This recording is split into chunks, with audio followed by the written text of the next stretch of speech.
Hello friend, कैसे हैं आप सभी। उम्मीद करता हूँ अच्छे होंगे, स्वस्थ होंगे और अपनी पढ़ाई को अच्छे से लेकर चल रहे होंगे। वेलकम टू आवर चैनल उपवन एजुकेशन। आज का जो हमारा लेक्चर रहेगा वो चैप्टर 4 है, जो अंतर्राष्ट्रीय संगठन है, कक्षा 12वीं से रिलेटेड, जिसका आज हम पार्ट 5 क्या करेंगे, डिस्कशन करेंगे। यानी जो आपके 12th क्लास की जो राजनीति विज्ञान की पहली वाली पुस्तक है, उसका चैप्टर 4 हम लोग क्या कर रहे हैं, डिस्कस कर रहे हैं, जिसका नाम क्या, अंतर्राष्ट्रीय संगठन। कौन सा, कक्षा 12वीं से रिलेटेड। और ये जो है ये आपका पार्ट 5 है। इससे पहले 4 पार्ट अपलोड कर दिए, मतलब जो भी थ्योरेटिकल चीज़ थी आपकी एनसीईआरटी की वो सारा मैंने कवर कर दिया है। उसको जाके देखना, आपको क्या होगा, बहुत ही ज़्यादा लाभ होगा, मतलब अच्छे से आप पेपर को अपने दे पाओगे। और ये कुछ आज हम संगठन डिस्कशन करेंगे। जो आपका जो बुक होगा वो एनसीईआरटी का जब बुक देखोगे तो उसमें देखोगे कि आप बॉक्स में क्या है, कहीं पे डब्ल्यूटीओ के बारे में होगा, कहीं पे आईएमएफ के बारे में होगा, इंटरनेशनल एटॉमिक एनर्जी एजेंसी के बारे में होगा।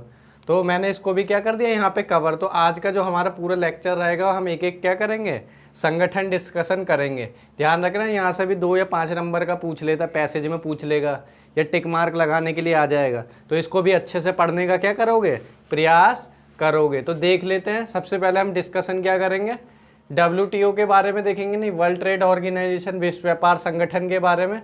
फिर देखेंगे अंतर्राष्ट्रीय अणुवक ऊर्जा एजेंसी के बारे में, इंटरनेशनल एटॉमिक एनर्जी एजेंसी के बारे में। फिर हम थोड़ा सा समझेंगे किसके बारे में, अमनेस्टी इंटरनेशनल के बारे में। फिर समझेंगे ह्यूमन राइट वॉच के बारे में। फिर समझेंगे विश्व बैंक के बारे में। तो आइए बिना किसी देरी के अपना डिस्कशन क्या करते हैं, स्टार्ट करते हैं। बेसिकली ये ज़्यादातर फैक्चुअल है, बस समझने का प्रयास करना। 2 चीज़ें समझना, इसकी स्थापना कब हुई और स्थापना भी ना आया, वैसे तो याद होना ही चाहिए, और वो भी याद नहीं हो रहा तो कम से कम ये जरूर याद होना चाहिए इसका उद्देश्य क्या है। तो आप जब संगठन का नाम पढ़ेंगे ना तो उससे क्या हो जाएगा, वो भी चीज़ आपकी क्या हो जाएगी, क्लियर तो हो जाएगी। तो आइए एक एक करके पढ़ने का क्या करते हैं, प्रयास करते हैं। तो पहला है वर्ल्ड ट्रेड ऑर्गेनाइजेशन यानी WTO। तो इसको हिंदी में क्या बोलते हैं, विश्व व्यापार संगठन, और अंग्रेजी में वर्ल्ड ट्रेड ऑर्गेनाइजेशन। ध्यान रखना, नाम से ही क्या लग रहा है, ट्रेड। ट्रेड मतलब यानी व्यापार। व्यापार का मतलब क्या होता है, अंतर्राष्ट्रीय स्तर पर जो भी व्यापार वगैरह बनाए जाते हैं उसके नियम कायदे जो भी होता है वो कौन डिसाइड करता है, इसी के द्वारा क्या किया जाता है, डिसाइड करता है कौन, WTO। तो ध्यान रखना। तो क्या हो गया, विश्व व्यापार संगठन ही वर्ल्ड ट्रेड ऑर्गेनाइजेशन, नाम में ही ट्रेड यानी व्यापार से संबंधित जो भी अंतर्राष्ट्रीय स्तर पर नियम तैयार किए जा रहे हैं, यही है। दूसरा अंतर्राष्ट्रीय संगठन ये है, यानी WTO ऐसा अंतर्राष्ट्रीय संगठन है जो वैश्विक व्यापार के क्या करता है, नियमों को क्या करता है, तय करता है। ठीक है ना। इसकी स्थापना कब हुई थी, 1 जनवरी 1995 में, यानी 1 जनवरी 1995 में क्या हुआ था, इसकी स्थापना हुई थी। और वर्ल्ड ट्रेड ऑर्गेनाइजेशन बनने से पहले क्या था, एक और संगठन था जिसके उत्तराधिकारी के रूप में आया था। उत्तराधिकारी का मतलब होता है ना, जैसे दादा के बाद क्या कौन आते हैं, बेटा आता है, बेटा के बाद उसका बेटा आता है, तो इस तरीके से उत्तराधिकारी चलता रहता है। तो ये WTO संगठन बना तो 1995 में था, लेकिन इससे पहले भी क्या था, एक संगठन था जिसका नाम था गेट। क्या नाम था, गेट। गेट का मतलब आपके घर वाला गेट नहीं, इस संगठन का जो पहले नाम था, यानी इस संगठन से जो पहले था उसका नाम क्या था, गेट था। क्या था, गेट था। गेट का फुल फॉर्म ध्यान रखना, general agreement on tariff and trade. क्या है, जी से जनरल, ए से एग्रीमेंट, टी से टैरिफ एंड ट्रेड। तो ध्यान रखना, general agreement trade on tariff. ठीक है ना। तो ध्यान रखना क्या है, general agreement on tariff and trade. ठीक है ना। तो ये था। और फिर इसकी जगह पे क्या होता है, 1995 में किसकी स्थापना हो जाती है, WTO की स्थापना हो जाती है। ठीक है ना। बहुत सारे, वैसे तो बहुत बड़े लेवल पे जाओगे तो बहुत सारी आएगा, उरुग्वे राउंड करके आता है। क्या आता है, उरुग्वे राउंड। उरुग्वे राउंड ये समझना नहीं है, बस ऐसे ही बता दे रहा हूँ, कभी सुनो कहीं पे तो ध्यान आ जाए, बस इतना जितना लिखा है उतना ही काफ़ी है। उरुग्वे राउंड होता है, मतलब 10-12 साल का होता है, 1994 तक चलता है। तो उरुग्वे दौर, उरुग्वे वार्ता बोलते हैं। तो उरुग्वे एक जगह है, ठीक है ना, एक जगह, वहीं पे वार्ता वगैरह होती है, और वहीं से क्या है, उरुग्वे दौर से किसकी स्थापना हो जाती है, WTO की स्थापना हो जाती है। ध्यान रखना। तो कोई भी पूछेगा WTO किसका उत्तराधिकारी है, तो किसका उत्तराधिकारी है, गेट का उत्तराधिकारी, यानी general agreement trade and tariff या general agreement tariff on trade. इन दोनों में डिफरेंस बेसिकली क्या था, जो गेट था ना, इसमें सेवाओं को शामिल नहीं किया जाता था। किसको, सेवाओं को शामिल नहीं किया जाता था। सेवाओं को शामिल नहीं किया जाता था। इसका मतलब क्या, कोई भी सेवा हो गई, सेवा आप जानते ही हैं जो मानवीय आवश्यकता को अप्रत्यक्ष रूप से या प्रत्यक्ष रूप से संतुष्ट करती है। जैसे मैं पढ़ा रहा हूँ तो आपको क्या दे रहा हूँ, सेवा दे रहा हूँ। तो ये जो नियम वगैरह बनाती थी ना, केवल व्यापार के लिए, वस्तुओं के लिए नियम बनाती थी। किसके लिए बनाती थी? वस्तुओं के लिए खाली क्या होता था, इसका नियम बनता था। लेकिन क्या हुआ, जब WTO की स्थापना हो गई तो उसमें व्यापार, वस्तुओं की भी क्या होने लगी, वस्तुओं के बारे में, व्यापार में वस्तुओं को भी शामिल किए जाने लगा और सेवाओं को भी शामिल किया जाने लगा। तो ध्यान रखना इतना ही। और इसका जो मुख्यालय है वो जेनेवा में है, ठीक है ना। कहाँ पर है? जेनेवा में। इसका मुख्यालय कहाँ है? जेनेवा में। जेनेवा कहाँ पे? स्विट्ज़रलैंड में। कहाँ पर है? स्विट्ज़रलैंड में, ध्यान रखना, स्विट्ज़रलैंड। तो लिख लेना यहाँ पे जेनेवा कहाँ पर, इसका मुख्यालय पूछे स्विट्ज़रलैंड। वैसे पूछेगा नहीं, मैंने एक्स्ट्रा डाल दिया, बुक में नहीं है आपके। और सदस्य कितने हैं? 164 क्या है इसके सदस्य हैं। तो ध्यान रखना, ये क्या था? WTO, यानी शॉर्ट में क्या था? विश्व व्यापार संगठन, वर्ल्ड ट्रेड ऑर्गेनाइजेशन, अंतर्राष्ट्रीय संगठन विश्व व्यापार के नियम तय करता है। 1 जनवरी 1995 में स्थापना हुई और गेट के उत्तराधिकारी के रूप में general agreement on tariff and trade. मुख्यालय जेनेवा, सदस्य 194, यानी कितने सदस्य हैं। दूसरा जो हमारा संगठन है वो अंतर्राष्ट्रीय अणुवक ऊर्जा एजेंसी।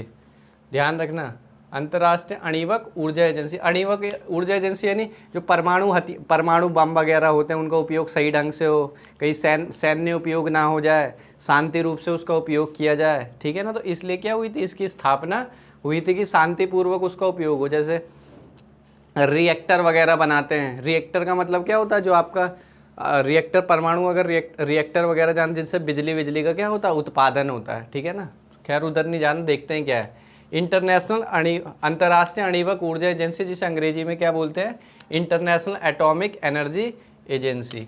क्या बोलते हैं? इंटरनेशनल एटॉमिक एनर्जी एजेंसी, ठीक है ना। इंग्लिश में ध्यान रखना, इंटरनेशनल एटॉमिक एनर्जी एजेंसी। इसकी स्थापना 1957 में हुई थी। कब हुई थी? 1957 में हुई थी। और इसके 2 मुख्य उद्देश्य ये था कि जो परमाणुक हथियार है, यानी परमाणुक हथियार नहीं, परमाणुक ऊर्जा है, उसका उपयोग क्या होना चाहिए? शांतिपूर्ण उपयोग हो, तथा सैन्य उपयोग से क्या करना है? इसको रोकना, यानी शांतिपूर्ण उसका उपयोग हो सके, सेना के रूप में उसका उपयोग ना हो सके। क्योंकि अगर उपयोग होगा तो क्या होगा, फिर युद्ध और बढ़ जाएगा, बहुत जान माल की हानि हो जाएगी, आसपास के एरिया भी क्या हो जाएंगे, लोग भी मर जाएंगे वहाँ के। तो 2 मुख्य उद्देश्य हैं। अंतर्राष्ट्रीय अणुवक ऊर्जा एजेंसी यानी इंटरनेशनल एटॉमिक एनर्जी एजेंसी के 2 उद्देश्य हैं कि परमाणुक जो ऊर्जा है उसका शांतिपूर्ण उपयोग हो, परमाणु रिएक्टर वगैरह, बिजली वगैरह के उत्पादन के लिए हो। दूसरा, सैन्य उपयोग में इसका उपयोग को क्या करना? रोकना। ध्यान रखना, इसके अधिकारी नियमित रूप से जांच करते हैं ताकि परमाणु संयंत्रों की जगह सैन्य उद्देश्य का इस्तेमाल ना करें। यानी इसके भी अपने अपने क्या होते हैं, अधिकारी वगैरह होते हैं। तो अधिकारी क्या करते हैं? वैश्विक स्तर पर नियमित रूप से, मतलब एक टाइम पीरियड होता होगा, तो हर देश में जाकर क्या करते हैं? समीक्षा करते हैं कि परमाणु जो ऊर्जा है उसका उपयोग कहीं ऐसा तो नहीं है कि सैन्य उपयोग हो रहा है दूसरे देश को उड़ाने के लिए, ठीक है ना। तो अगर ये देखता है तो उस पर कार्यवाही वगैरह भी हो सकती है। तो ये सारी चीज़ें रहती हैं, ठीक है ना। और मेनली होता है कि कोई भी जो देश है वो सैन्य उपयोग के लिए इसका उपयोग ना करे। किसका? परमाणु ऊर्जा का इसका उपयोग ना करे, बल्कि परमाणु संयंत्रों के लिए इसकी परमाणु संयंत्रों के लिए क्या करे? यूज़ करे, यानी उपयोग करे। तो ये क्या था? अंतर्राष्ट्रीय अणुवक मतलब जो परमाणु ऊर्जा से रिलेटेड संगठन हो गया। ये इंटरनेशनल एटॉमिक एनर्जी एजेंसी 1957, शांतिपूर्ण उपयोग को बढ़ावा देना, सैन्य उपयोग को रोक देना, ये उद्देश्य हो गया। और इसके अधिकारी नियमित रूप से क्या करते हैं? वैश्विक स्तर पर जांच करते हैं कि परमाणु संयंत्रों का उपयोग हो रहा है कि नहीं हो रहा है, या फिर सैन्य उद्देश्यों के लिए हो रहा है। तो ये हो गया। फिर इसको छोड़ते हैं, अभी इसको लास्ट में देखेंगे, विश्व बैंक को। अब आ जाते हैं इस पर अम्नेस्टी इंटरनेशनल पे। अम्नेस्टी इंटरनेशनल ये बहुत ही इंपॉर्टेंट संगठन है, इसका आप देखना। और ये जो मैंने बनाया ना, इसके जाके ना आज बुक में क्या करना, जो आपकी बुक होगी उसको खोलना, और इनके जो सिंबल्स वगैरह होंगे तो वो भी जाके देखने का क्या करना, प्रयास करना। वहाँ से भी क्वेश्चन पूछ लेता है। वैसे तो मैं जब कार्टून वाला बनाऊंगा वीडियो तो उसमें कवर हो जाएगा जो भी होता है, चित्र वगैरह, ड्राइंग वगैरह उसमें। तो अम्नेस्टी इंटरनेशनल में देखोगे तो एक मोमबत्ती टाइप का बना होगा। तो बेसिकली जो अम्नेस्टी इंटरनेशनल है ना, एक स्वयंसेवी संगठन है। स्वयंसेवी संगठन का मतलब क्या होता है? जैसे होती है ना, कुछ लोग सोसाइटी के लिए काम करना चाहते हैं तो आपस में मिलके क्या करते हैं, काम करते हैं, चलो अच्छे भले के लिए काम करते हैं, उसमें किसी का इंटरफेयर नहीं होता, मतलब अपने हिसाब से चीज़ों को लेकर चलते हैं, किसी के अंडर में नहीं करते हैं, जो उन्हें ठीक लगता है, मतलब जो भी ठीक लगने का मतलब है जो ठीक होता है वो करते हैं, ठीक है ना। तो स्वयंसेवी संगठन है ये कौन, अमनेस्टी इंटरनेशनल। और ये जो संगठन बना है बेसिकली मानव अधिकारों खुद की देखरेख के लिए बना है। मानव अधिकार का मतलब क्या होगा, एक व्यक्ति को जो मानव होने के नाते जो अधिकार मिले होते हैं, जैसे जीवन जीने का, अपने शरीर के ऊपर अच्छी स्वच्छ वायु का लेने के लिए, महिलाओं पर शोषण ना हो, बच्चों का शोषण ना हो, बुजुर्गों का शोषण ना हो, दिव्यांगों के खिलाफ एट्रोसिटीज़ ना हो, तो ये सारी चीज़ें होती हैं।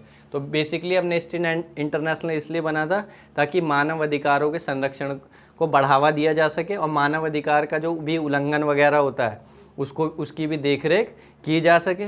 और इससे रिलेटेड, मानव अधिकार से रिलेटेड क्या करता है, ये रिपोर्ट वगैरह भी तैयार करता है, उसको प्रकाशित भी करता है, ठीक है ना। लेकिन सरकार को पसंद नहीं आती रिपोर्ट। क्यों सरकार को इसलिए पसंद नहीं आती, क्योंकि जो भी दुर्व्यवहार वगैरह करती है वो कौन करती है, सरकार के जो सरकारी करते हैं एक तरीके से। आप देखोगे तो कभी पुलिस स्टेशन वगैरह में अगर कभी जाओ तो कभी रिपोर्ट लिखाने जाओगे अमीर आदमी के खिलाफ, तो हो सकता है आपको ही पकड़ ले, आपको ही उल्टा क्या करने लगे, मारने लगे। तो ऐसी ऐसी चीज़ों को बहुत सारे लोग गिरफ्तार हो जाते हैं, उनकी छूटते भी नहीं है, उन पर ट्रायल चलता रहता है, और छूटने की जो तिथि होती है, मतलब जो भी उनका रिलीजिंग डेट होता है वो आ जाता है, लेकिन उसके बाद भी उन्हें नहीं छोड़ा जाता है। तो ये सारी चीज़ें होती हैं, ठीक है ना।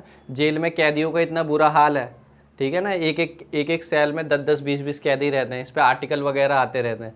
तो ये सारी चीज़ें मानव अधिकार के अंतर्गत आती हैं। तो इनकी देखरेख कौन करता है, यही मतलब रिपोर्ट वगैरह प्रकाशित भी करता है। और सरकार को अच्छी नहीं लगती, क्योंकि ये सरकार के ही दुर्व्यवहार को क्या करता है, दिखाने का प्रयत्न करता है। और मानव अधिकार से रिलेटेड क्या करता है, अनुसंधान वगैरह भी, रिसर्च वगैरह करता है कि और किस सही ढंग से मानव अधिकारों को अच्छे रूप से लेके जाया जाए, ताकि मानव अधिकारों को क्या हो, उल्लंघन ना हो। जैसे मानव अधिकार पे कई सारी मूवियाँ भी हैं, जैसे एक जय भीम करके मूवी है, आपने देखी होगी, ठीक है ना। जय भीम नहीं देखी होगी तो अभी मत देखना, पेपर के बाद देखने का क्या करना, प्रयास करना, ठीक है ना। तो ये देख सकते हो आप। चलो एक पढ़ लेते हैं इसको, क्या है। अमनेस्टी इंटरनेशनल एक स्वयंसेवी संगठन है जो विश्व में मानव अधिकारों के लिए अभियान चलाता है। किसके लिए अभियान चलाता है, मानव अधिकारों। अभियान चलाने का मतलब क्या है, जैसे स्वच्छ भारत अभियान, जैसे बहुत सारे लोग इकट्ठा नहीं हो जाते, जागरूकता फैलाते हैं, ठीक है ना, उसी को क्या बोलते हैं, अभियान। मतलब गलियों में जाना, प्रचार वगैरह करना, तो उसी को क्या बोलते हैं, अभियान बोलते हैं, ठीक है ना। तो स्वयंसेवी संगठन है जो विश्व में मानव अधिकारों के लिए अभियान चलाता है, और मानव अधिकार से जुड़ी क्या करता है, रिपोर्ट वगैरह भी तैयार करता है, उन्हें प्रकाशित भी करता है। परंतु यह रिपोर्ट सरकार को नागवार का मतलब सरकार को पसंद नहीं आती है, ठीक है ना, क्योंकि सरकार द्वारा किए जा रहे दुर्व्यवहार को ही क्या इसमें दिखाया जाता है, वही सारी चीज़ें जो मैंने बताई हैं, ठीक है ना। अनुसंधान और मानव अधिकारों में क्या करता है, तरफदारी में महत्वपूर्ण, यानी मानव अधिकारों का पक्ष भी लेता है, अनुसंधान वगैरह नहीं, रिसर्च एंड डेवलपमेंट में भी काम करता है, ठीक है ना। और इसकी जो स्थापना हुई थी, ये याद करने की ज़रूरत नहीं है, हो जाए तो कर लेना, 1957 में। कब हुआ था, 1957 में, 29 जून 1957। जब 1957 में और कौन सा हुआ था, IAEA यानी इंटरनेशनल एटॉमिक एनर्जी एजेंसी के ही साथ क्या हुआ था, इसकी स्थापना हुई थी। इसका हेडक्वार्टर कहाँ है, वियना मतलब ऑस्ट्रिया में, ठीक है ना। बस इतना ध्यान रखना और ज़्यादा ध्यान रखने की आवश्यकता नहीं है। ये हो गया अमनेस्टी इंटरनेशनल। फिर इसके बाद आते हैं human right watch. Human right watch मतलब क्या होता है, नज़रें लगाना, नज़र लगा के देखना, ठीक है ना। और ह्यूमन मतलब क्या होता है, इंसान। और राइट्स, ह्यूमन राइट्स मतलब क्या, मानव अधिकार। इसमें नाम से ही पता चलता है, ह्यूमन राइट्स वॉच। तो ये भी क्या है, ये भी एक एमनेस्टी इंटरनेशनल की तरह क्या है, एक स्वयंसेवी संगठन है जो मानव अधिकारों से क्या करता है, मानव अधिकारों के लिए क्या करता है, काम करता है। तो यही क्या एक संगठन है। तो देखते हैं इसमें क्या है, इसमें भी 2-3 बातें हैं, बस ध्यान रखना किससे रिलेटेड है, ह्यूमन राइट्स से रिलेटेड है, नहीं मानव अधिकारों के उल्लंघन को लेकर ये काम करता है, ताकि मानव अधिकारों को बढ़ावा दिया जा सके। ये भी क्या है, एक स्वयंसेवी संगठन है जो मानव अधिकारों की क्या करता है, वकालत करता है और अनुसंधान भी करने का क्या करता है, प्रयत्न करता है। ध्यान रखना, अनुसंधान मतलब और खोजबीन होती है ना, रिसर्च वगैरह करते हैं किसी चीज़ को और बेहतरीन ढंग से कैसे लेके आया जा सके। जैसे कोविड-19 की दवाई के लिए कई सारा अनुसंधान किया गया, रिसर्च, तो वैसे ही इन सब पे भी चलता रहता है, ठीक है ना। अमेरिका का सबसे बड़ा मानवाधिकार का संगठन है जो दुनिया का ध्यान मानवाधिकारों का उल्लंघन पर खींचता है। ये ऐसे ही मतलब आपके बुक में था तो लिख दिया, इससे कि मतलब इससे कोई मतलब नहीं। मतलब ये है कि अमेरिका का जो स्वयं से अमेरिका का क्या है, अमेरिका में भी क्या है, मानव अधिकारों का संगठन है। यानी अमेरिका में जो वहाँ की मीडिया वगैरह हो गई वो क्या है, बहुत ही ज़्यादा एक्टिव है। तो अमेरिका में अगर कुछ भी हो रहा होता है ना मानव अधिकारों के खिलाफ, तो कहीं ना कहीं क्या है, उसको पूरी दुनिया की ओर दिखाने का प्रयास किया जाता है। जैसे कि 1-2 साल पहले आपने देखा होगा, एक पुलिस वाला जो मतलब वाइट था, उसने एक ब्लैक को क्या कर दिया था, मार दिया था। ठीक है ना। तो वो सारी चीज़ें वहाँ पे कुछ भी होता है, भारत में तो पता ही नहीं चलता, इतने हो जाते हैं। लेकिन अमेरिका में इतना एक्टिव होता है ना, वहाँ की सिविल सोसाइटीज़, नागरिक समाज इतनी एक्टिव होती है कि वहाँ के बारे में अगर मानवाधिकार का उल्लंघन होता है तो पूरा वर्ल्ड के ध्यान को खींचने का क्या करती है, प्रयास करती है। फिर है इसका जो काम क्या, ये भी अभियान चलाता है। किसके लिए अभियान चलाता है, बारूदी सुरंगों पर रोक लगाने के लिए। किस पर सुरंग, बारूदी सुरंगों पर क्या लगाता है, बारूदी सुरंगों पर रोक लगाने के लिए। बारूदी सुरंग का मतलब क्या हो गया, बारूदी सुरंग आपने देखा होगा कि कई सारे सुरंग वगैरह बनाए जाते हैं। सुरंग जैसे आपने बजरंगी भाईजान देखा हो तो वो होता है ना, बजरंगी कहाँ से आए हो, तो बोलता है तारों के नीचे से आए हैं, सुरंग के नीचे से आए हैं। तो मैंने पहले ही बताया था, अगर उस सुरंग में क्या लगा दिया जाए, बम लगा दिया जाए, बारूदी बम, तो जब आप मान लो बजरंगी भाईजान जाए उसमें बम लगाओ तो फिर क्या होगा, सब खल्लास हो जाएगा कि नहीं हो जाएगा। मजाक से हटके वही बता रहा हूँ कि अगर सुरंग होगी, अगर उसमें बारूद वगैरह होगी तो हो सकता है कुछ थोड़ा इधर उधर हो तो वो क्या हो जाए, पूरी की पूरी सुरंग फट जाए, वहाँ पे लोग हों वो भी क्या हो जाए, मर सकते हैं। तो उसको रोकने का क्या करता है, प्रयास करता है। तो बारूदी सुरंगों पर रोक लगाने के लिए, ठीक है ना। एक TNT होता है, ट्राई नाइट्रो टॉलविन करके होता है, जिससे क्या है चट्टानों को तोड़ा जाता है। खैर ये सब मत जानो। फिर है बाल सैनिकों का प्रयोग ना करना। किसका प्रयोग ना करना, बाल सैनिकों का। यानी इसका मतलब क्या है, जो बच्चे होते हैं, माइनर बच्चे होते हैं 18 साल से नीचे, वैसे बेसिकली जो भी हो गए, तो उनको क्या है सैनिक के रूप में उपयोग ना किया जाए, क्योंकि अभी उनकी कोशिकाएं जो है उतनी अच्छी रूप से विकसित नहीं हुए हैं। तो बच्चों को सैनिक रूप में प्रयोग ना करें, बस इतना ध्यान रखना। और तीसरा क्या है, अंतर्राष्ट्रीय दंड न्यायालय। अंतर्राष्ट्रीय दंड न्यायालय की क्या किया जाता है, स्थापना के लिए अभियान चलाता है। तो इसके तीन कार्य हो गए, बारूदी सुरंगों पर रोक लगाता है, बाल सैनिकों के उपयोग पर सेना में उस पर भी रोक लगाता है, और अंतर्राष्ट्रीय दंड न्यायालय की भी स्थापना करने का क्या करता है, प्रयास करता है। ये ह्यूमन राइट वॉच हो गया आपका, ठीक है ना। तो ध्यान रखना, ये भी क्या है, एक स्वयंसेवी संगठन है, मानवाधिकार की वकालत अनुसंधान करता है। एक बार फिर से मैं 2 मिनट में ओवरव्यू करवा दूंगा, पहले वर्ल्ड बैंक देख लेते हैं। विश्व बैंक यानी वर्ल्ड बैंक, नाम है विश्व बैंक, ठीक है ना। तो इसका आपने एक बार नाम भी सुना होगा कि अगर आपने रेडी मूवी देखी हो, सलमान खान वाली रेडी मूवी देखी हो, तो उसके जो मामा वगैरह होते हैं तो उसके घर में कोई आते नहीं है, मतलब उसने लोन वोन वगैरह लिया होता है, तो उसके माँ पूछते हैं कौन आए हैं, लोन वाले आए हैं क्या, तो बोलते हैं लोन वाले नहीं है, वर्ल्ड बैंक वाले आए हैं। वर्ल्ड बैंक मतलब जिसने हमें क्या दिया है, कर्जा दिया है। तो विश्व बैंक की जो स्थापना हुई थी वो 1944 में हुई थी। कब हुई थी, 1944 में, 1944 में हुई थी। ब्रेटन वुड प्रणाली के तहत हुई थी। किसके तहत हुई थी, ब्रेटन वुड प्रणाली के तहत। तो एक प्रणाली थी, अगर इकोनॉमिक्स वाले जानते होंगे, इसमें मैं चर्चा नहीं करूंगा, बस आप इतना ध्यान रख लेना, 1944 में हुई थी ब्रेटन वुड प्रणाली। इसमें बेसिकली 1 मिनट में बता देता हूँ, ब्रेटन वुड प्रणाली में क्या था, पूरे विश्व की जो मुद्रा थी उसको क्या किया गया था, डॉलर से जोड़ने के लिए क्या किया गया था, स्वर्ण से उसका मान लगाया जाता था। यानी कोई भी देश की मुद्रा होगी ना तो उसका किससे कंपेयर होगा, डॉलर से होगा, और डॉलर किससे कंपेयर होगा, स्वर्ण से यानी गोल्ड से कंपेयर होता है। तो उसमें मत जाना, अभी नहीं समझा रहा मैं उसको, बस इतना ध्यान रखना। विश्व बैंक की स्थापना कब हुई थी, 1944 में स्थापना हुई थी। और IMF की भी स्थापना मैंने पहले ही पढ़ा दिया है।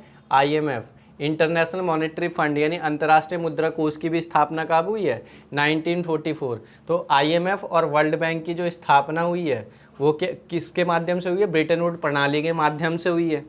और ये भी ध्यान रखना, IMF और वर्ल्ड बैंक का जो हेडक्वार्टर है, मुख्यालय है, वो कहाँ पर है, वॉशिंगटन में। कहाँ पर है, वॉशिंगटन DC यानी डिस्ट्रिक्ट ऑफ कोलंबिया। यानी इसका भी लिख लेना, यहाँ लिखा नहीं है मैंने, लिख लेना कि वर्ल्ड बैंक का हेडक्वार्टर कहाँ पर है, वॉशिंगटन DC में है, ठीक है ना।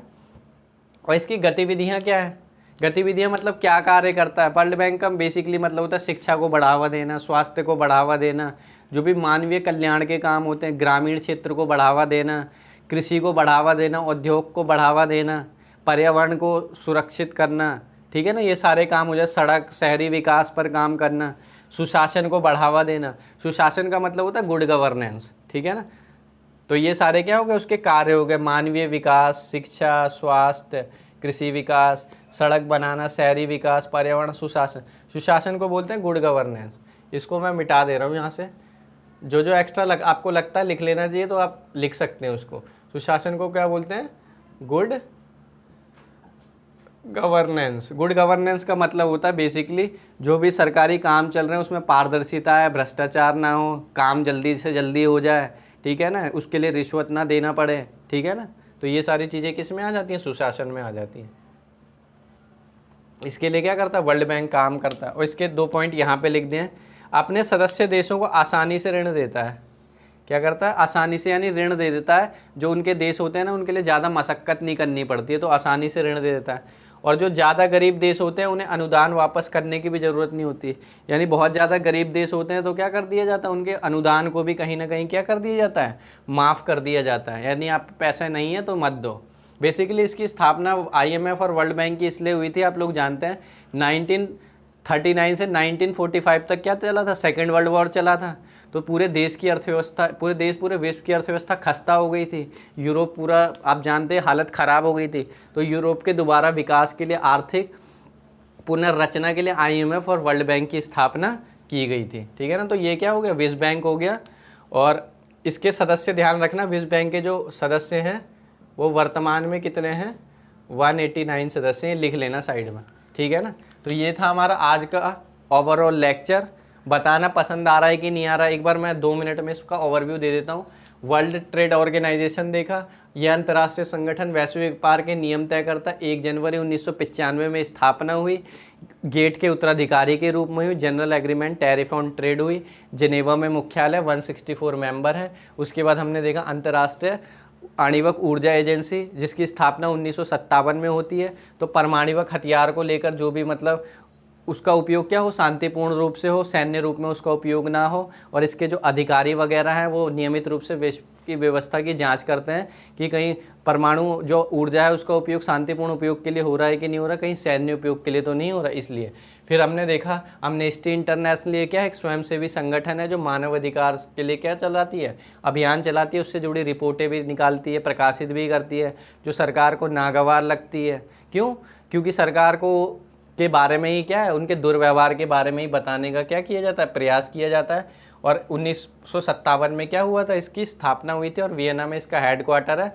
और अनुसंधान और मानवाधिकार के लिए भी क्या करता है, काम करता है। ह्यूमन राइट वॉच देखा, ये भी अमनेस्टी इंटरनेशनल की तरह एक स्वयंसेवी संगठन है जो मानव अधिकारों की वकालत करता है।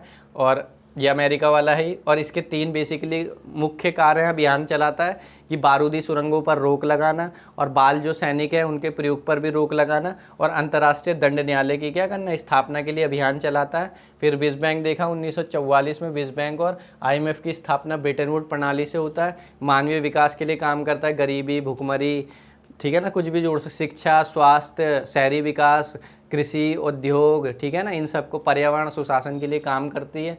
और फिर देखा है अपने सदस्य देशों को आसानी से ऋण उपलब्ध करा देती है, और ज़्यादा गरीब देशों को अनुदान वापस नहीं देना पड़ता। तो ये था आज का हमारा पूरा का पूरा लेक्चर। तो बताना आपको चीज़ें पसंद आई कि नहीं आई, ठीक है ना। और इसका ध्यान रखना, 189 क्या है, सदस्य हैं किसके, विश्व बैंक के, लिख लेना इसको मैं मिटा दे रहा हूँ। तो ये था हमारा आज का पूरा लेक्चर। तो बताना वीडियो पसंद आई कि नहीं आई, और पसंद आती है तो लाइक करिए, नहीं पसंद आए तो तुरंत ही क्या कर सकते हैं, डिसलाइक का भी ऑप्शन आता है, डिसलाइक कर दी। लेकिन कारण भी बताइए क्या है, और वीडियो में कुछ सुधार चाहते हैं तो वो भी बताइए। तो ज़्यादा से ज़्यादा अपने दोस्तों में शेयर करिए, पेपर भी आने वाला है, ठीक है ना। तो पढ़ने का यहाँ से प्रयास करना, देखना रिजल्ट अच्छा होगा। यहाँ से क्या कहीं से भी पढ़ोगे, और पढ़ाने वाला भी होना चाहिए, ऐसी बात नहीं है। आर्ट्स में तो बस पढ़ा देते हैं लोग, पढ़ा के निकल जाते हैं 12वीं में, और पढ़ना भी नहीं है हमें, कुछ भी पढ़ा दिया तो पढ़ के निकल जाएंगे। तो जो पढ़ाता हूँ एक बार बुक में भी देखा करो कि सही पढ़ा रहा है कि नहीं पढ़ा रहा है, खामखा बस इसी तरीके से। तो ध्यान रखना, पढ़ना है इसको अच्छे से, और शेयर करना, सब्सक्राइब करना, और देखते रहना, ठीक है ना। तो आज के लिए इतना ही रखते हैं, ठीक है ना। मैं हट जाता हूँ, आप इसका क्या कर लेना, स्क्रीनशॉट ले लेना, and always keep smiling. Thank you.